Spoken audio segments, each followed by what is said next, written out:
আসসালামু আলাইকুম ওয়া রাহমাতুল্লাহি ওয়া তাআলা ওয়া বারাকাতুহু। দেশের থেকে এবং দেশের বাইরের থেকে আমার এই ভিডিওটি যারা দেখতেছেন তাদের জন্যই আজকের এই ভিডিও। আজকে আপনাদেরকে আমার ব্যক্তিগত একটি পরামর্শ দিতে চাই, যেটি হলো এই: যতই বন্ধু হোক, যতই বান্ধব হোক, যতই প্রিয়তর হোক না কেন, আপনার যতই আত্মীয় হোক না কেন, যতই আপনার খাতিরের লোক হোক না কেন, আপনি কখনোই তাকে কোনো অর্থ দিয়ে অর্থাৎ অর্থ ধার স্বরূপ দিয়ে সহযোগিতা করার চেষ্টা করবেন না। হ্যাঁ, যদি আপনার অর্থ এরকম থেকে থাকে যে আমার সম্পদের থেকে 10,000 20,000 টাকা তাকে যদি এমনিতে আমি সহযোগিতা করি হাওলাত না দিয়ে, তাহলে আপনার জন্য আমি বলবো ঠিক আছে। কিন্তু আপনি যদি তাকে ধার স্বরূপ দিতে চান তাহলে কখনোই এই কাজটি করবেন না, যদি আপনি সম্পর্কটা রাখতে চান। সম্মানিত বন্ধুরা, যদি আপনার যতই বন্ধু হোক না কেন, যতই আত্মীয় হোক না কেন, যতই বেয়াই হোক না কেন, যতই আপনার যাই হোক না কেন, যদি আপনি টাকা দিয়ে ধার দিতে চান, ধার দেনা করতে চান, তাহলে কিন্তু আপনার এই সম্পর্ক ফাটল ধরবে। সম্পর্ক তো টিকবেই না। সম্পর্কটা যদি নাও থাকে তাও ঠিক আছে, কিন্তু আপনি টাকা দিয়েও তবু আপনাকে পরবর্তীতে এত খারাপ হতে হবে, এত অপদস্থ হতে হবে, এত অপমানিত হতে হবে, যেটা আপনি কল্পনাও করতে পারবেন না। আপনি কল্পনাও করতে পারবেন না যে হায় রে, টাকা দিয়ে এরকম হতো বা এরকম হবে, আমি যদি জানতাম তাহলে কখনোই দিতাম না।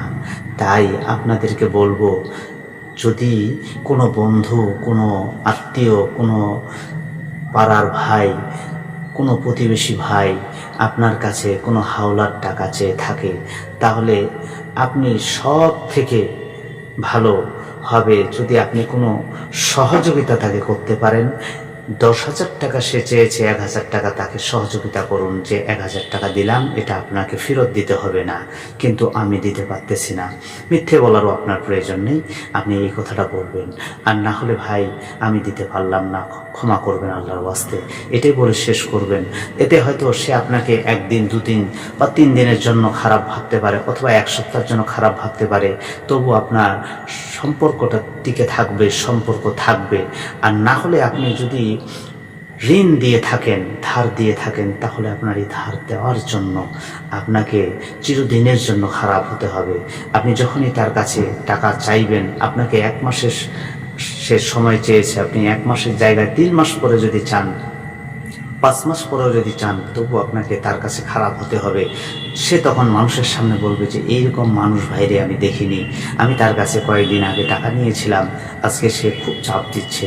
এরপরে আস্তে আস্তে দেখবেন সে এমনও বলা শুরু করবে যে ভাই অমুক ব্যক্তিটা ভালো না, তার কাছে আমি টাকা নিয়েছি, শোধও দিয়েছি, পরিশোধ করে দিয়েছি, তবু সে আমার কাছে টাকা চাচ্ছে, চাপ দিচ্ছে। আর এমনও পৃথিবীতে মানুষ আছে, সে এটা কখনো ভাববে না বা বুঝবে না যে কোনো মানুষ যদি ঋণ দেয় এবং তাকে যদি ঋণ পরিশোধ করে দেওয়া যায়, সে কখনোই চায় না। তখন মানুষ এটাও ভুলে যায়, মানুষ ভাবা শুরু, লোকটা তো ভালো না, লোকটা টাকা নেওয়ার পরেও কী করে আপনার কাছে চায়। সেও তখন বলা শুরু করবে, একবারের জন্য সে যাচাই করার চেষ্টা করবে না। এই জন্য আপনাদের কাছে এটা আমার ব্যক্তিগত একটা পরামর্শ, আপনারা কখনোই ঋণ দেওয়ার চেষ্টা করবেন না, পারলে কিছু সহযোগিতা করবেন। আর যদি খুবই গাঢ় সম্পর্কটা আপনি টিকায় রাখতে চান, তাহলে ঋণ দিয়ে আপনার সম্পর্কটা নষ্ট করবেন না।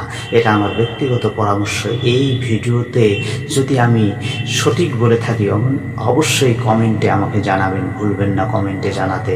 যদি ভুল বলে থাকি তাও জানাবেন, আমি শুধরানোর চেষ্টা করব। আর যদি মনে করেন যে না আপনি সঠিক বলেছেন, কমেন্টে জানাতে ভুলবেন না। আর কারা কারা আমার মতো এরকম ঠকেছেন অবশ্যই আমাকেও জানাবেন। আসসালামু আলাইকুম ওয়া রাহমাতুল্লাহ।